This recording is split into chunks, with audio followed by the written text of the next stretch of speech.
Bienvenidos al programa número 79 de Área Protegida, que se emite por la radio online El Provincial, www.provincial.com.ar, o por la aplicación disponible para los celulares.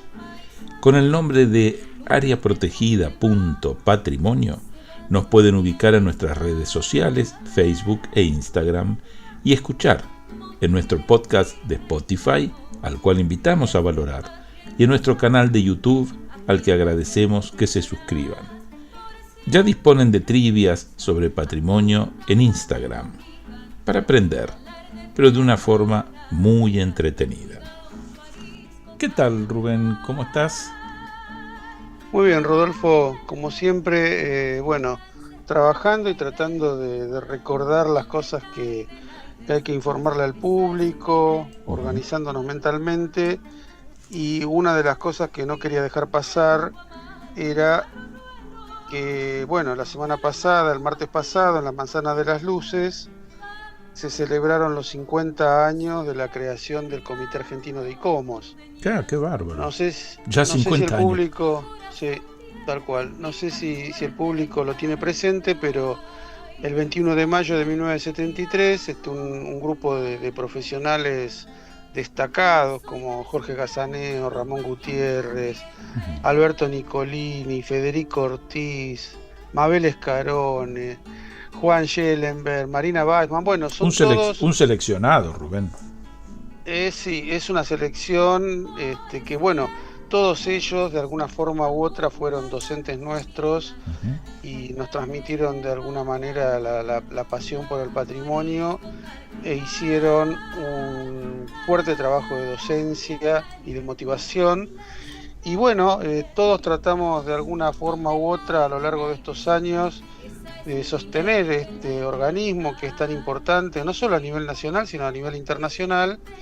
Y la semana pasada tuvimos un encuentro con profesionales de todo el país, ICOMOS tiene no solo es una ONG de estructura internacional, sino también que hay autoridades regionales y tuvimos un encuentro muy cálido y creo que fue muy, muy interesante para el reencuentro entre todos nosotros. Seguramente. Como te habrás dado cuenta, entramos en diciembre. Ya estamos en las últimas etapas de Área Protegida de este año. Fructífero sin duda, muy interesante en cuanto a temáticas, pero que ya se va acercando el fin de este ciclo y seguiremos recorriendo provincias. Hoy va a ser el caso con Mariana Melhem de irnos a Entre Ríos, y realmente eso nos pone muy contentos por todo lo que implica para nosotros y seguramente para nuestros oyentes, de poder acercar las distintas miradas patrimoniales que se tienen en todas las provincias de nuestro país. Sí, por supuesto también, el valioso patrimonio que en cada rincón de nuestro país tenemos, ¿no? Tanto natural como cultural. Hoy nos toca Entre Ríos.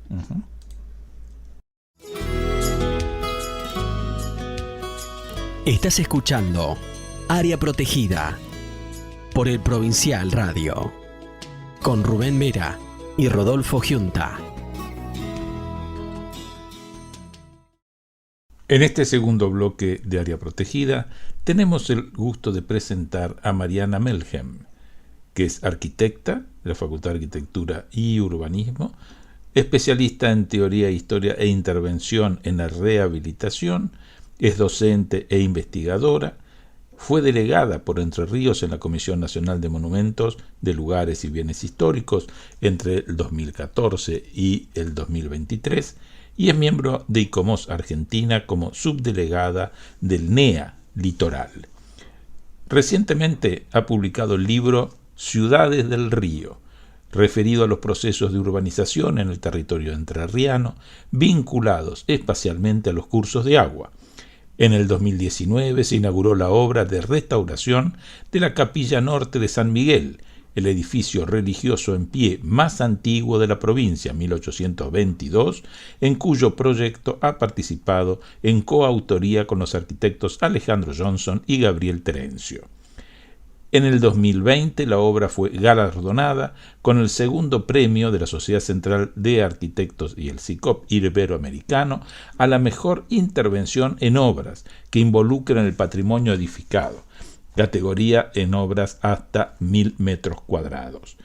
En el ámbito universitario es profesora adjunta ordinaria en el taller de proyecto arquitectónico 3, 4 y 5. Además del dictado de clases en el taller, ha participado en proyectos de investigación y ha dirigido numerosos proyectos de tesinas de graduación referidos a los temas de carácter patrimonial y urbanísticos. Participó en el programa Paraná, Biografía de un río, una expedición del siglo XXI que dirige Julia Solomonov y que emite por Canal Encuentro el episodio 1.7, Paraná, Túneles Invisibles, en el 2010. Es coautora de la publicación Patrimonio Arquitectónico del Entre Ríos, profesora Musich Walter, arquitectas Melgen Mariana, Soiget Mirta, Santiago Lila. Gobierno de la provincia de Entre Ríos, Diario del Paraná, 37 fascículos coleccionables de distribución gratuitas del noviembre 2005 al noviembre 2006. ¿Qué tal, Mariana? ¿Cómo estás? Muchísimas gracias por participar con nosotros de Área Protegida. ¿Qué tal? Muy buenas tardes. Para mí es un gran gusto participar con ustedes de este programa que he seguido en algunas ocasiones y que me parece muy interesante. Me alegro mucho, Mariana, tenerte en el programa de Área Protegida. La verdad que nosotros con Rodolfo venimos haciendo así un recorrido extenso con muchos profesionales relevantes y la verdad que es un gusto que estés en el programa. Antes que nada, quería, antes que larguemos con la entrevista, quería felicitarte porque, bueno, tuviste un reconocimiento junto con toda la planta docente y no docente de la Universidad Nacional del Litoral. Lo vi en Facebook y la verdad que me alegró muchísimo que una universidad haga ese reconocimiento así en general a todos los docentes, a toda la comunidad. Y bueno, 25 años en una universidad es un lujo realmente. Sí, la verdad que fue muy, muy emotivo, muy interesante, muy integrador.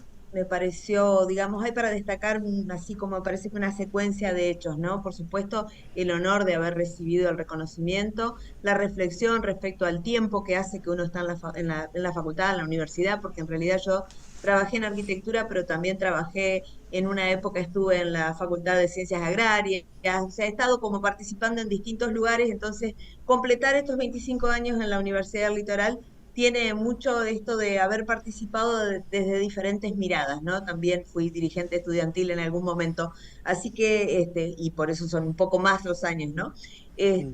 Muy interesante lo del reconocimiento porque estuvieron allí presentes autoridades como la vicerrectora o como el secretario general de la universidad y después cada uno de las autoridades de las unidades académicas, pero también estuvieron en el estrado reconociendo los representantes gremiales de docentes y no docentes, y me parece que esa instancia de integración es muy importante en estos momentos que estamos atravesando, que tiene que ver con lo que es la comunidad universitaria, con lo que es la educación pública, con lo que significa, digamos, este convenio democrático que tenemos en el ámbito de las universidades, donde participamos cada uno desde el área que nos toca, ¿no?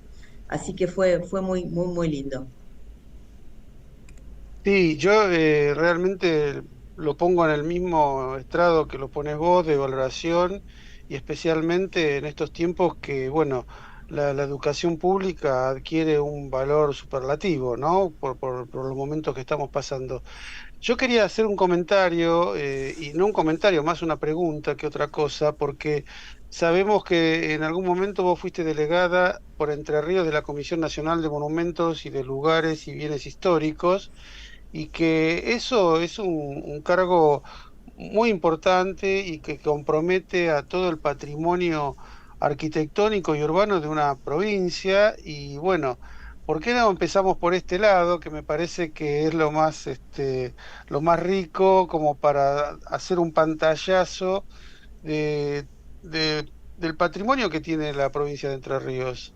Sí, yo cumplí esa función desde julio de 2014 hasta julio de este año. Así que en todo este tiempo, además de que yo ya tenía un recorrido importante por la provincia porque participé en su momento, en el año 2000 y 2001, de un inventario que se hizo de toda la provincia. Entonces prácticamente podría decir que la he recorrido de punta a punta. Creo que me quedan algún par de localidades sin recorrer, pero en general es una provincia que tiene, a pesar de su corta edad, porque es una provincia conformada por ciudades de reciente formación, no son ciudades fundadas por españoles, sino que son ciudades que nacieron en el periodo tardo colonial. Sin embargo, a pesar de esa corta antigüedad, a lo mejor en comparación con otras provincias, como puede ser Santiago del Estero, Córdoba, la propia Santa Fe, Entre Ríos tiene un rico patrimonio que tiene mucho que ver con los tiempos de la modernidad, o si queremos situarlas con los tiempos de la República, porque podemos decir que ese patrimonio se ha ido, o lo que nosotros hemos recibido como legado en términos generales, es de fines del siglo XVIII y hasta nuestros días. Entonces podríamos poner los dos extremos, a lo mejor alguna obra de 1790, como es la vivienda en donde nació Francisco Ramírez, y el túnel subfluvial, que es una obra ya del siglo XX, pero que es la obra emblemática que nos posiciona, digamos, que nos hace visibles de alguna manera, además de ponernos más cerca como entrerrianos de todo el territorio nacional. Así que es muy rico el patrimonio de la provincia de Entre Ríos. La provincia tiene dentro de su listado de obras declaradas alrededor de 600 obras, entre obras y sitios, y en el ámbito de nación, es decir, declaradas por la Comisión Nacional, hay 35 declaratorias, lo que también es un número considerable respecto a estas aclaraciones que yo hacía previamente. Y aclaro, dentro de ese número no está el túnel, que es lo que faltaría incorporar, pero que compromete, a lo mejor como compromete la acción de dos provincias, hace falta también haber aprendido de ese proceso que hizo que entre dos provincias se construyera. Bueno, ahora me parece que hay que ir porque entre las dos provincias logremos la declaratoria, ¿no? Ujú. Vos fijate, Mariana, que cuando yo estaba viendo tus antecedentes, los focos de interés que tenés en tu investigación, había dos vertientes de tareas que se están haciendo desde la ciudad de Buenos Aires que me remitieron un poco al trabajo que haces vos. Por un lado, Carlos Moreno, cuando él le da tanta importancia a el valor documental que tiene el patrimonio, y desde ahí intenta, ¿no es cierto?, hacer toda una difusión y capacitación.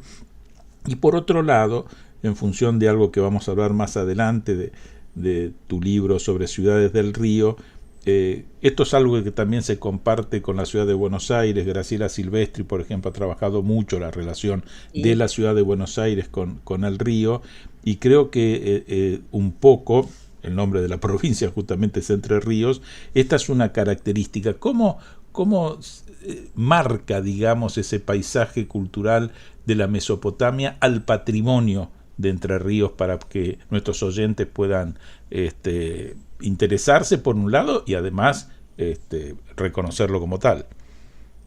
Bueno, me parece que como que genera diversas vertientes para poder verlo. Una tiene que ver con la escala territorial, si queremos plantearlo desde el punto de vista del soporte, ¿no? Porque los ríos y los arroyos son, además del nombre, o en todo caso el nombre tiene que ver con eso, son como la condición fundamental, o lo que hace que la provincia de Entre Ríos sea esto, ¿no? Claro. En su momento, la provincia de Entre Ríos, con los dos ríos principales, digamos que son los dos ríos de frontera, el Paraná y el Uruguay, pero pensemos que también el río Gualeguay, que corre por el centro como si fuera una gran espina que articula norte-sur, son como las vías que han sido los elementos por los cuales circulaban las personas y los bienes, sobre todo, bueno, en tiempos de la colonia, tanto, por ejemplo, el puerto de La Paz como el puerto de Concordia han sido paradas obligadas en el camino entre Buenos Aires y Asunción. Entonces, ahí hay una condicionante importante que tiene que ver con el sistema de la circulación, con el tema del transporte. Pero también hay otra componente que tiene que ver con el territorio, que tiene que ver con la riqueza del suelo, que tiene que ver con las materialidades posibles. Entonces, Entre Ríos tiene muy buena cantidad de cal. Ha tenido, por el tipo de conformación a lo largo en todo caso, de la prehistoria, tiene mucha presencia de cal y es en las dos costas, perdón, en las tres costas, porque también en la desembocadura del Gualeguay hay grandes yacimientos calíferos. La mayoría están tanto agotados, quedan algunos, pero digo, eso es un elemento clave.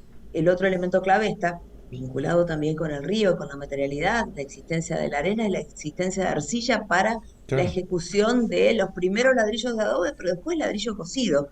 Lo que nosotros nos encontramos es que lo que ha estado próximo a la provincia de Entre Ríos ha tenido construcciones asentadas en cal, más que en barro. No quiere decir que no haya habido, porque las hay y todavía hay antecedentes de obras que se han construido con ladrillos asentados en barro. Pero hay muchas construcciones que a lo mejor uno podría decir no son en aquel momento de una altísima importancia o de alta jerarquía en tanto tamaño, y sin embargo han sido obras que se conservan justamente por eso, por ser asentadas en cal.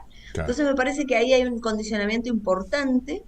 Y la tercera cuestión que está vinculada con esto, que tiene que ver con aquellas industrias principales, es esto de la industria del vaqueo, que vino en realidad relacionada con la primera entrada que se hace al territorio entrerriano, que le hace Hernán Darias en el siglo XVII. En esa primera entrada, Hernán Darias trae, dice, un puñado de animales, difícil que sea un puñado de animales, ¿no? Pero trae, bueno, vacas y toros y los deja para que se críen libremente. Efectivamente, al poquísimo tiempo, esos animales que se criaron libremente se reprodujeron increíblemente. ¿Por qué? Por las buenas pasturas que tiene el territorio entrerriano, por las buenas aguadas, porque este tema de tener tanta agua favoreció todo eso, y a su vez eso empezó a poner el territorio como un foco de interés para aquellos pueblos invasores.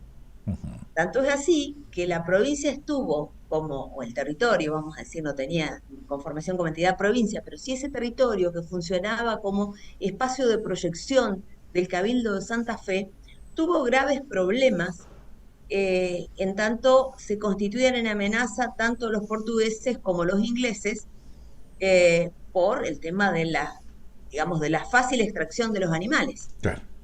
Entonces, eso va asociado, por ejemplo, con la creación del Virreinato del Río de la Plata y la estrategia de protección que plantea el virrey cuando lo manda a Tomás de Rocamora a que funde, en realidad, es a que distribuya la tierra para que se habite.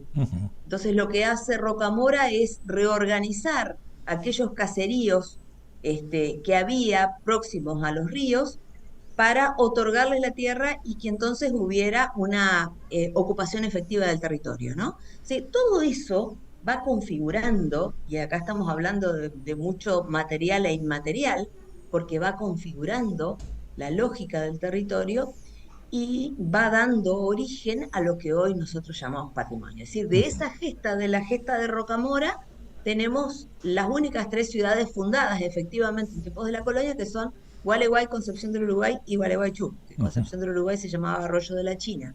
Bueno, yo me tomé un trabajo especial, por ejemplo, para verificar lo que dicen las leyes de India respecto de la distancia entre la plaza fundacional y el curso de agua. Y para mi sorpresa, sí, utilizando las tecnologías que tenemos a disposición y que son accesibles a todo, como Google Earth, por ejemplo, entonces tomé la distancia que había entre la plaza principal de las tres ciudades fundadas hasta el río próximo, en los dos sentidos, en sentido este-oeste y norte-sur, y es prácticamente la misma en las tres.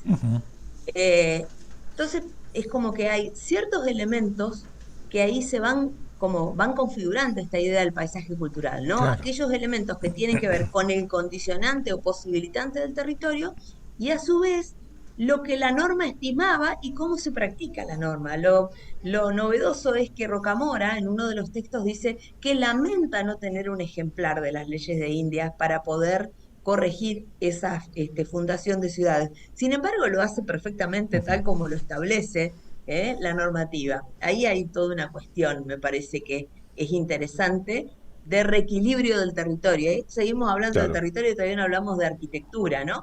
Pero para hablar de la arquitectura, para hablar del patrimonio construido, vamos a tener que esperar un poco más para recibir esa herencia. ¿Por qué? Porque aquellos primeros patrimonios construidos son patrimonios que perecieron muy rápidamente, es decir, son aquellas construcciones hechas con paja, con barro, quizás con cubiertas de cuero. Ujú, El cuero vacuno se utilizaba muchísimo para hacer galerías, ujú, para hacer cobertizos, y todas estas cosas las podemos saber haciendo un recorrido por los relatos de viajeros claro. que hacen desarrollo de la unión de Buenos Aires con Asunción, ¿no? Ujú. Te iba a preguntar, Entonces, Mariana, de estas sí, tres ciudades que vos mencionabas, de esta distancia al río, si intuyo yo que las tres cumplían la función de ser ciudades puerto, digamos, en esta vinculación, y si eso también implicó, como en la ciudad de Buenos Aires, el desplazamiento, de ahí viene el nombre, ¿no? De la plaza que tenía que estar en el centro a sí, uno de los laterales que era el que daba al río. ¿Esto sucede en las tres ciudades de Entre Ríos? sí, sucede, Bien. sucede. Más, creo que con más notoriedad en Concepción del Uruguay, que es de las tres, la Ujú. que tiene un puerto que hasta el día de hoy, si bien Claro. se ha desplazado y tenemos distintos momentos, pero digamos que Concepción del Uruguay es la ciudad portuaria más importante de estas tres que estuvimos mencionando. Ujú. Gualeguay tuvo su puerto desplazado de la plaza. Si lo miráramos con ojos de hoy diríamos estaba al lado, pero Claro, claro. desde el punto de vista del momento fundacional había una distancia prudencial que era correcta y coherente. Hoy, hoy que estoy diciendo es fines del siglo XIX, que el Puerto Ruiz. Puerto Ruiz está a 6 kilómetros del centro y constituye la primera traza de ferrocarril que se hace en la provincia. Ustedes, a ver, capaz que han escuchado hablar del ferrocarril primero entrerriano. Ese ferrocarril primero entrerriano era lo que unía el centro de Gualeguay con el Puerto Ruiz, Claro. que son 6 kilómetros más o menos de distancia, prácticamente nada, ¿no?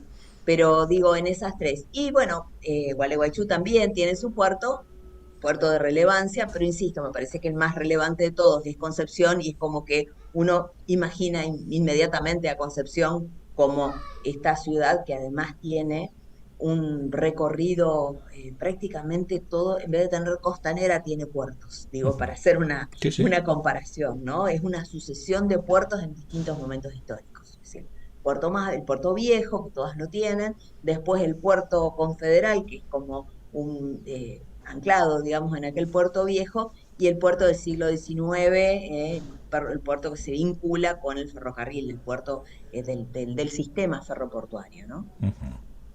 Vos sabés, Mariana, que estuve eh, leyendo tu libro, porque todo lo que estás comentando me remite de alguna forma al libro, y hay por ahí uno de los capítulos que habla sobre la plaza, el templo y todo lo heredado de la colonia. Y me encanta cuando en los libros se citan o se transcriben las ordenanzas, la de 1573 de Felipe II, cuando habla justamente de la descripción, cómo deben implantarse las ciudades a cordel y regla, y habla de todo ese formato de damero que para nosotros hoy es absolutamente común y lo tenemos reincorporado. Pero también sobre ese tema me gustaría que si vos podés decirles algo al público eh, para que se ilustre sobre por qué nuestras ciudades tienen esa forma de damero y que son tan características que están en las ordenanzas de población y en las leyes de India, ¿no?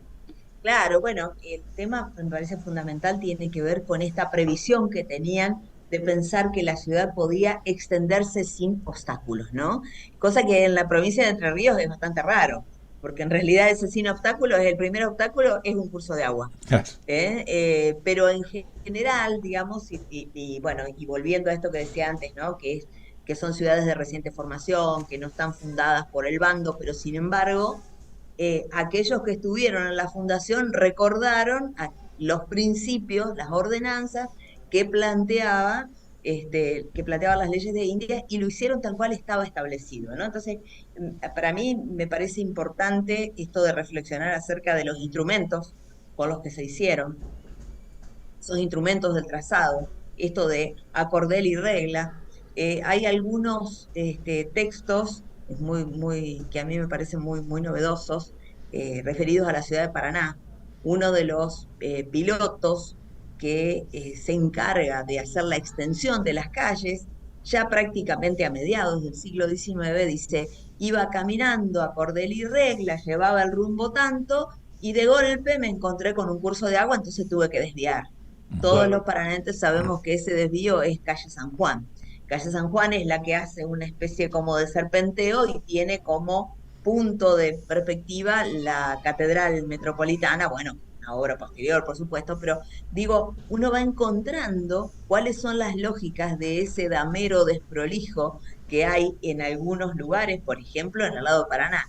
En la costa del Uruguay ha sido, digamos, más sencillo porque la lomada es más suave, entonces ha sido mucho más sencillo este tema de las extensiones de las calles siguiendo el damero. Sin embargo, Paraná, sin tener fundación, tiene un damero a veces un tanto orgánico, caprichoso en algunos puntos, justamente fruto de ese encuentro con las pronunciadas altimetrías que tiene Claro. el territorio con los cursos de agua. Entonces, es interesante verlo y me parece que una cuestión acá clave, enganchada con lo que vos estás como demandando, tiene que ver con el orden, tiene que ver con el plan.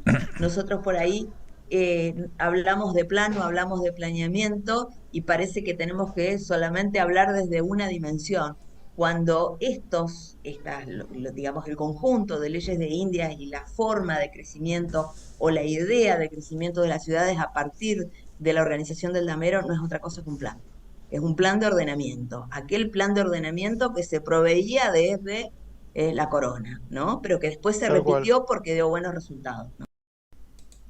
Ahora vamos a hacer una pausa musical con el tema Amor del Bueno, por Eve Aznar.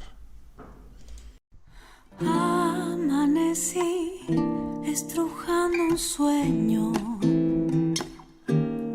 donde el pasado pesa un futuro que existe dentro de mí. Un desayuno de abrazos calientes, una mirada tostada de sol y una palabra glaseada que cura toda desilusión. Quiero ver amor del bueno entrar por la ventana y que me tiemble el alma hasta mañana. Voy a escuchar a una caracola, tal vez en su viento me pueda soplar un amor de verdad. Anocheció y la luna se demora, esconde su rostro plateado a quien la anhela dentro de sí.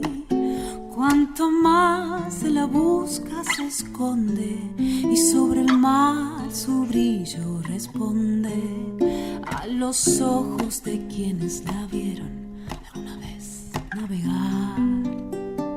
Quiero ver amor del bueno entrar por la ventana y que me tiemble el alma hasta mañana. Voy a escuchar a una caracola,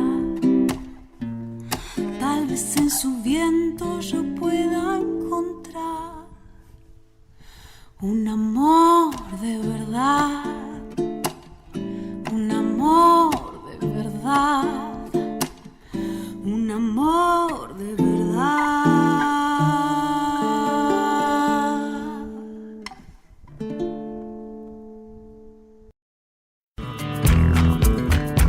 Acompañan a Área Protegida el Comité Argentino de ICOMOS, Consejo Internacional de Monumentos y Sitios, organismo que trabaja por la conservación, protección y valoración de los monumentos y sitios de valor patrimonial, y el Comité Argentino de ICOM, Consejo Internacional de Museos, organización no gubernamental que establece estándares profesionales y éticos para las actividades de los museos.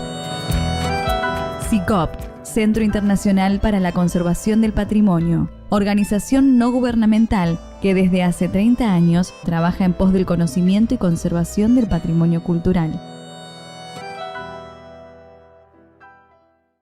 Ya estamos en el tercer bloque de Área Protegida. En este caso nos está acompañando Mariana Melhem, y esto nos permite, a partir de su expertise respecto de lo que es el patrimonio cultural y paisaje cultural de Entre Ríos, darnos un panorama que a nosotros desde la ciudad de Buenos Aires nos amplía las perspectivas y nos permite ver cómo en las distintas provincias se van dando los casos tanto de urbanización como de la relación de las ciudades con su entorno natural, en este caso la fuerte predominancia de los ríos. Sí, estábamos hablando de la planificación, del ordenamiento territorial y cómo las leyes de India y las ordenanzas de población traen un ordenamiento, no digo rígido, porque de última uno termina adaptándolo a las topografías, pero hay algunas pautas que son bastante invariantes, ¿no? Como el caso de la iglesia en la plaza, el municipio, todo lo que tiene que ver con la construcción de edificios que hoy lo podríamos entender como edificios del Estado, entonces, que están siempre en torno a la plaza. Tal cual, bueno, cómo se construye la institucionalidad está detrás de todo esto, es decir, el propio reparto de tierra y la organización del poder, porque no es otra cosa, ¿eh? Es la iglesia, es el cabildo en algunos casos cuando los hay, y luego de haber hecho las distribuciones correspondientes viene la segunda línea de distribución, que es el vecino tal o cual que en su momento era un vecino relevante por el tipo de actividad que hacía, porque era acaudalado, porque promovía digamos, la donación para la ejecución de algún otro edificio, es decir, cómo se va encontrando el conjunto de capas, el conjunto de layers que van configurando cada una de las ciudades y que tiene que ver justamente con esta relación o este tejido que hilvana las hebras de lo material e inmaterial, casi como sin que nos demos cuenta cuál es uno y cuál es otro, ¿no? Porque uno está implicado en el otro continuamente. Así incluso se piensa no solo en lo que es la planta urbana que en torno a la plaza, sino las tierras que después van a ser chacras, quintas. Acá en la zona de La Plata hablaban de las tierras de pan llevar, ¿no? Claro, qué claro. lindo que suena eso. Hermoso, y tiene que ver con todo esto. Totalmente. Bueno, en Entre Ríos hay una ley que es la Ley de Ejidos de 1872. Esa ley es la que establece cómo deben ser las ciudades en relación a cantidades, pero que establece que tiene que haber un área urbana. Esa área urbana justamente es la que tiene las manzanas con un lado de 100% o 50x50, depende cuál sea la escala, pero luego viene el anillo de quintas y luego el anillo de chacras, y eso va estableciendo jerarquías de calles. Esas jerarquías de calles nos permiten, por ejemplo, hablar después de las calles de ejido. Las calles de ejido son aquellas que están entre 500, que tienen de distancia 500 metros, son más anchas, que son tienen 25 metros de ancho, en relación a lo mejor a las calles urbanas que son muy angostas, entre 8 y 12 metros, no mucho más que esto. Entonces nos permite también descubrir ese patrón de ordenamiento, ese patrón de organización que está, bueno, y que está presente en todas, ¿no? Porque ya les digo, lo particular de esa ley de ejidos en la provincia de Entre Ríos es que se ejecutaron las cartografías de cada una de esas ciudades que existían hasta ese momento considerando esta distribución de funciones, es decir, lo que era el área urbana, lo que era el área de quintas y el área de chacras, de manera tal que la distribución de la tierra se daba para aquellos quiteros, tenía una dimensión, las manzanas de la zona de quinta eran 250 por 250 y las de chacras 500 por 500. Y en general eran repartos de a cuartos, ¿no?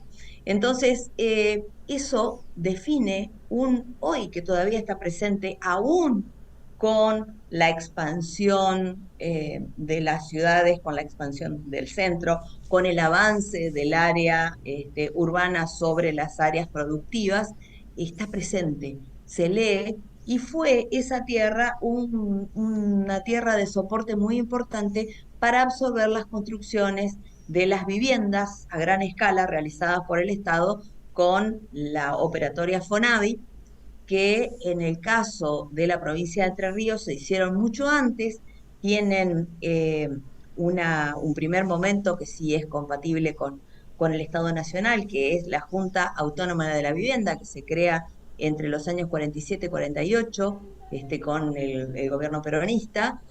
Luego, la provincia de Entre Ríos crea el Instituto Autárquico Provincial de la Vivienda, eso es del modelo desarrollista, eso es del 58. Ujú. Hay una continuidad entre esa Junta Autónoma de la Vivienda y el IAPB, y a eso debemos sumarle después, bueno, la operatoria Fonavi, que en el caso de Entre Ríos, al tener el IAPB formado previamente, puede viabilizar mucho más rápido aquellas operatorias económicas.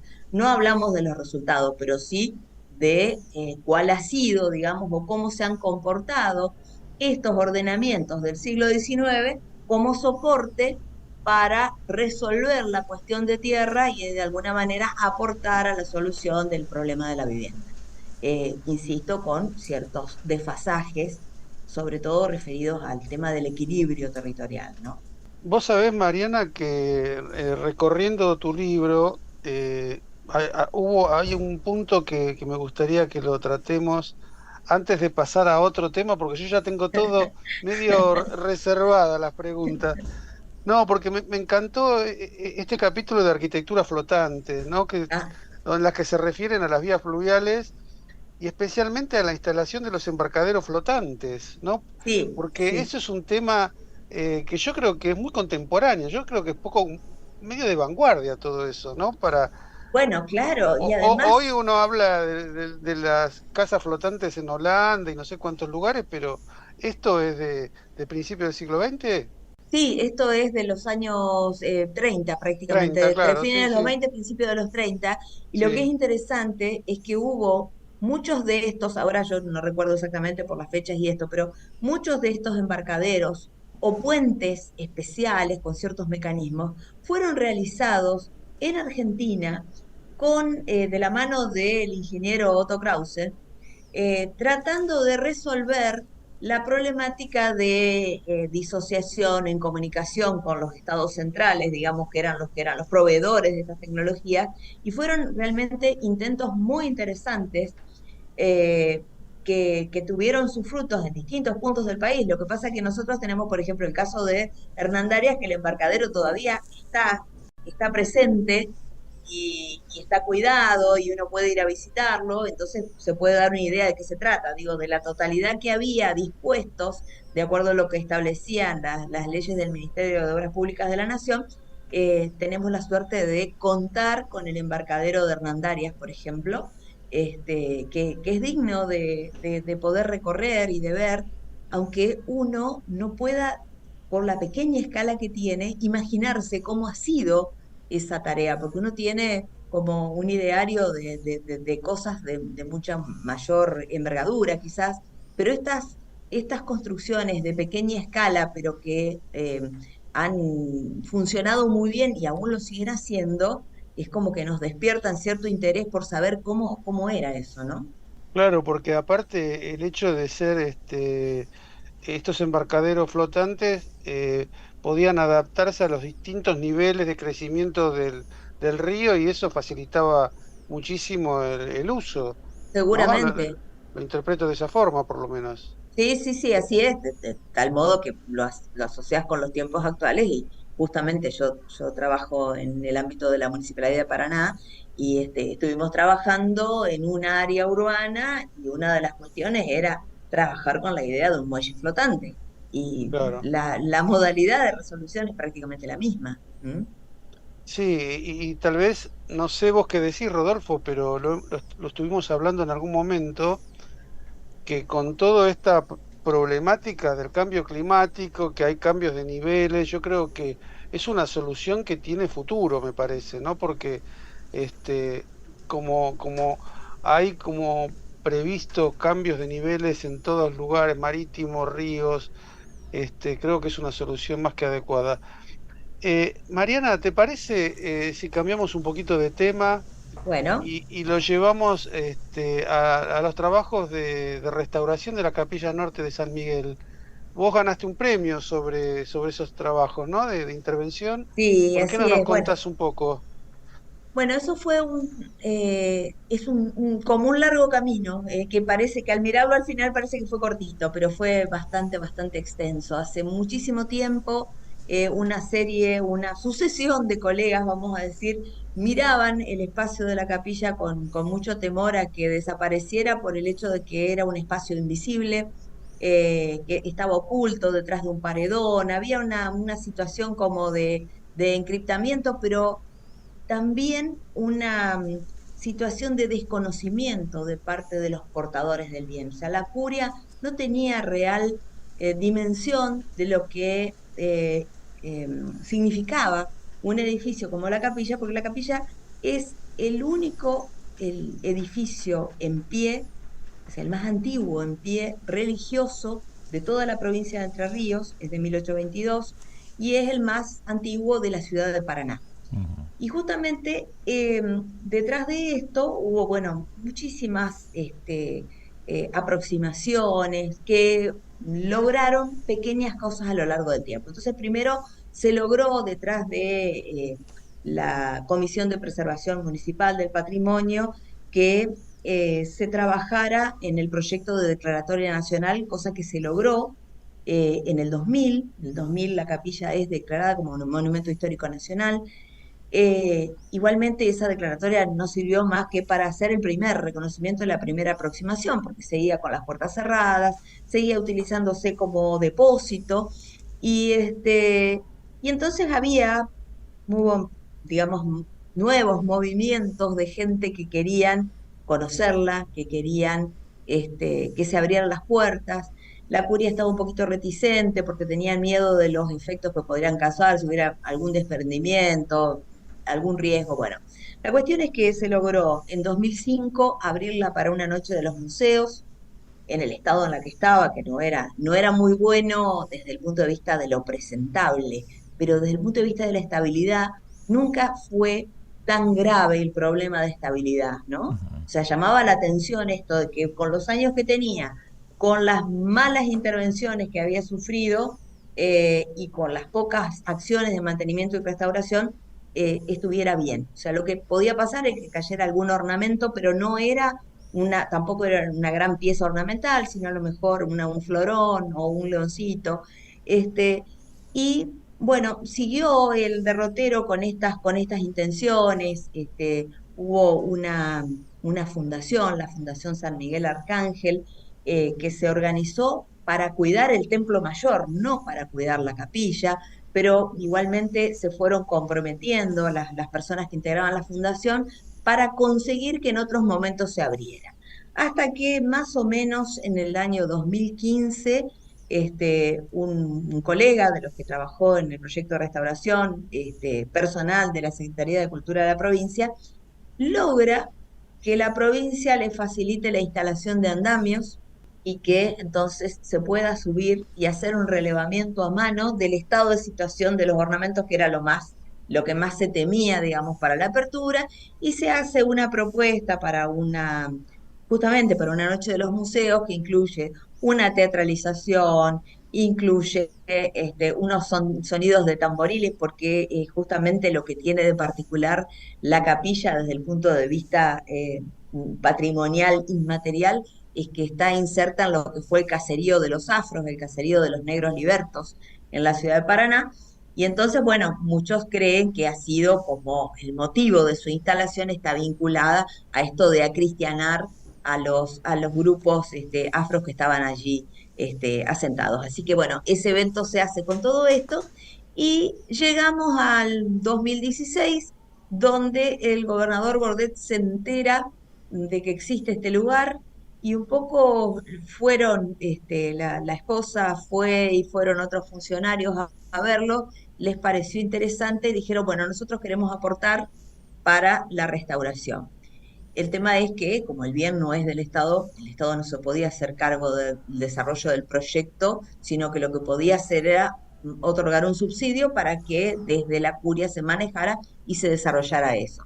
Así que, bueno, haciéndolo corto porque es larguísimo, se hizo una transferencia de fondos de subsidio para que administró la Fundación San Miguel Arcángel. Eso fue muy bueno porque evitamos otros puentes o que tuviera otras derivaciones, y la fundación administró el dinero y en paralelo la provincia ofreció el asesoramiento del arquitecto Magadán y nosotros con el colega Alejandro Johnson y Gabriel Terencio, nosotros tres fuimos los encargados de coordinar toda la tarea del proyecto. Empezamos a desarrollar el proyecto, pero sabíamos que aunque es una obra que tiene menos de 200 metros cuadrados, era una obra muy comprometida para hacerlo solo sin el asesoramiento. Entonces, bueno, llamamos a María Elena Mazzantini para que nos aportara sus conocimientos respecto a la conservación de la madera.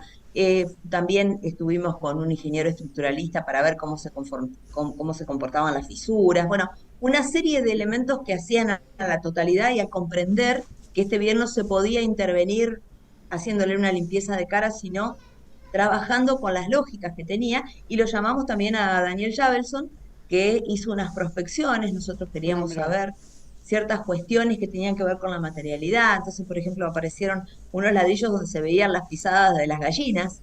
Entonces sabíamos cómo, bueno, ciertos clavos que tenían una forma que por esa forma nos indicaban una antigüedad, pero entre todo, una cosa muy importante que para nosotros fue como revelador, en relación a que nosotros queríamos saber de qué era el piso original. Antes hago un paréntesis porque les cuento, para los que no la conocen, la capilla es un gran cuadrado cubierto por una cúpula en donde lo único que interviene es el ladrillo y la cal y el criterio de los 4 arcos sosteniendo la cúpula. Es decir, no hay hierro, porque no estamos en tiempos de la Revolución Industrial, sino de la llegada de la previa. Entonces es todo con material, está realizada entera con material local. No sabemos quién es su autor, no podemos, o sea, hemos hecho recorrido por todos los archivos, hemos tratado de hacer comparaciones con otros edificios religiosos contemporáneos, tanto del Uruguay como de Argentina, en Buenos Aires, en Santa Fe, justamente con quien tenemos mucho vínculo, digamos, y no había forma de encontrar, pero sí estábamos viendo que cada una de esas cosas que ahí aparecían tenían una razón de ser. O sea, el ornamento fue lo que se colocó al final, que fue en tiempos de la Confederación, no fue originalmente, y lo que uno puede leer claramente son esos 4 arcos y ese cuadrado perfecto, que es lo que compone la capilla, y después tiene 2 naves laterales. Entonces, cuando llamamos a Daniel Javelson, le pedimos, por favor, que nos dijera cómo era el piso original, porque había un calcario por encima, un calcario gris que sabemos que es del siglo XX, y empieza a hacer los distintos puntitos, y entonces, bueno, emerge un doblado de ladrillos. Hasta ahí estaba todo fantástico. Dijimos, bueno, la sala principal es de doblado de ladrillo, las laterales era un apisonado de tierra, pero cuando llega al centro nos encontramos con una forma un poco extraña y se sigue excavando y se descubre una especie de caño calzado en un pozo, pero no en un pozo cisterna como a lo mejor podíamos conocer o algún aljibe. No se trataba de eso, sino de solo un caño de material cerámico y una especie de anillo como una flor, con los ladrillos dispuestos allí, y nada más. Entonces, justo en el centro, debajo de lo que era de lo que es la linterna.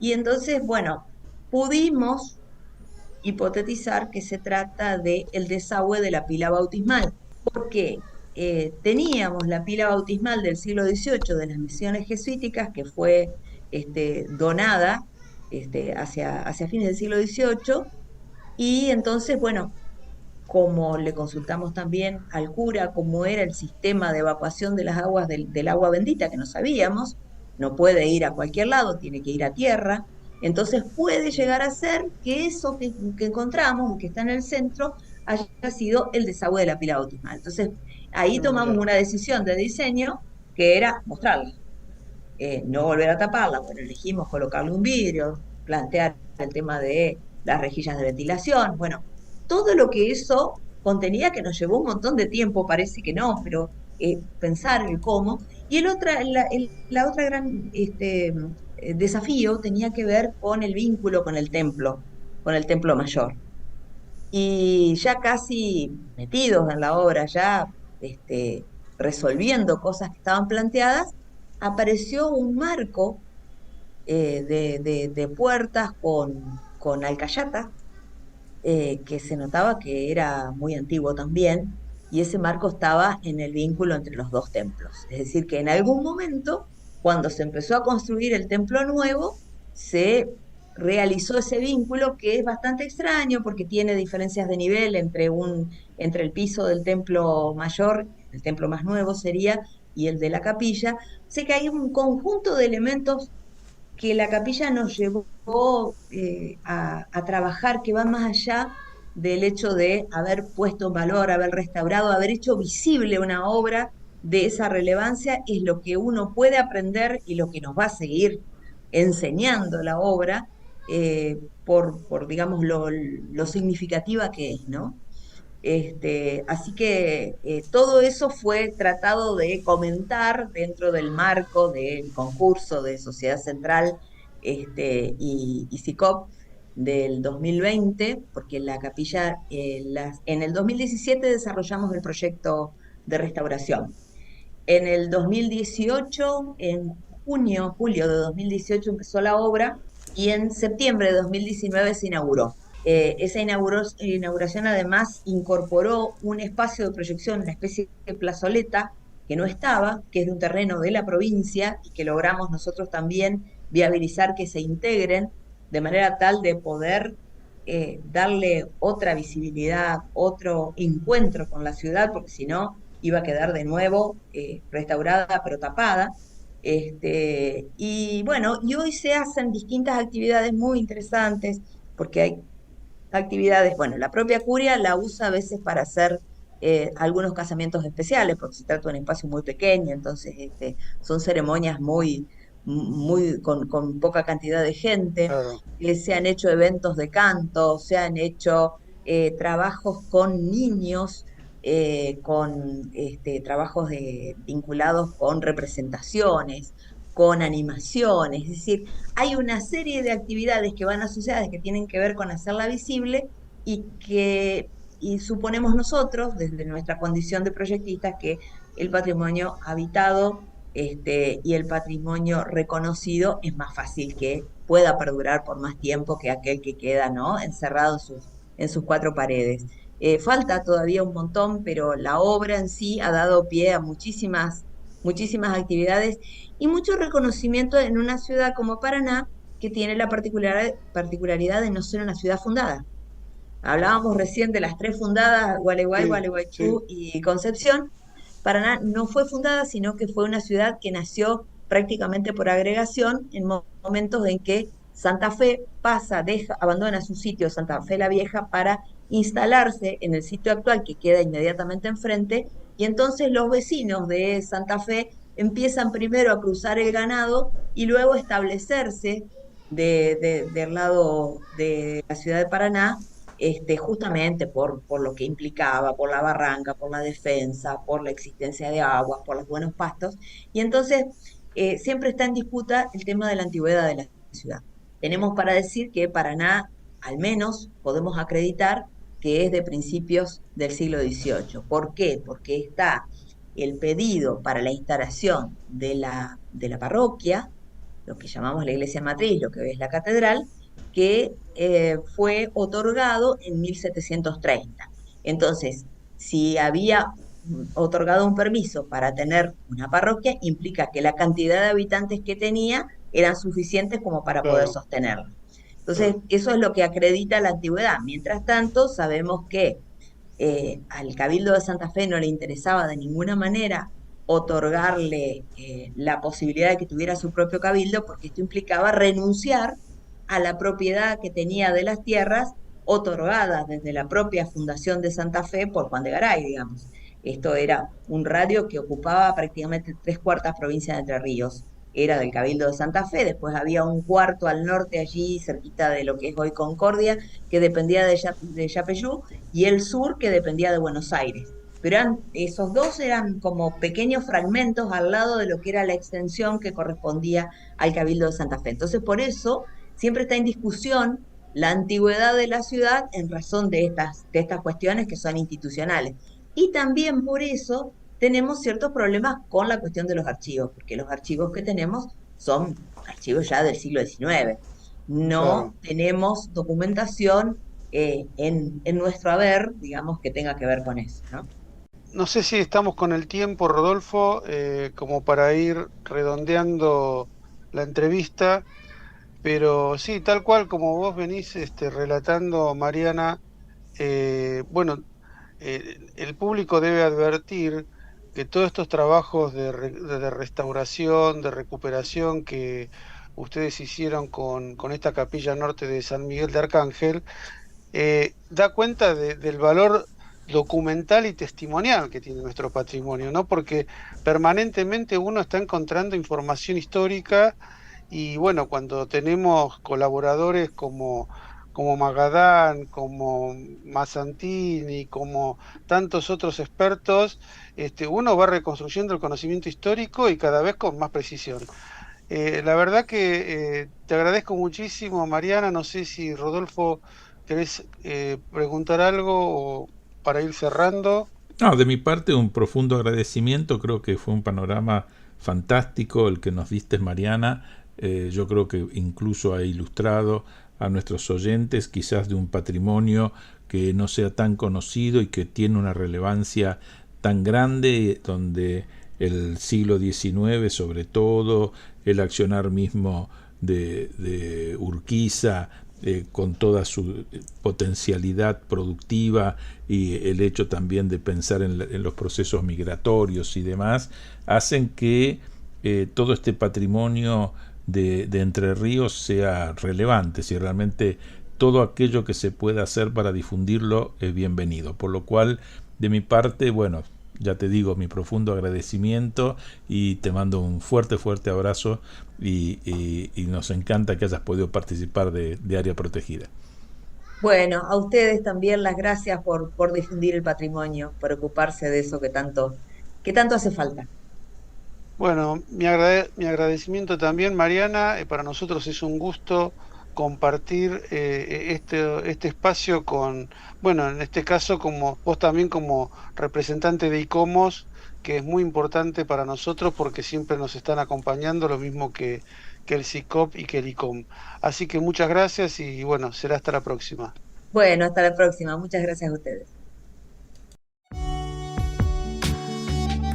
Estás escuchando Área Protegida por el Provincial Radio Online con Rubén Vera y Rodolfo Giunta.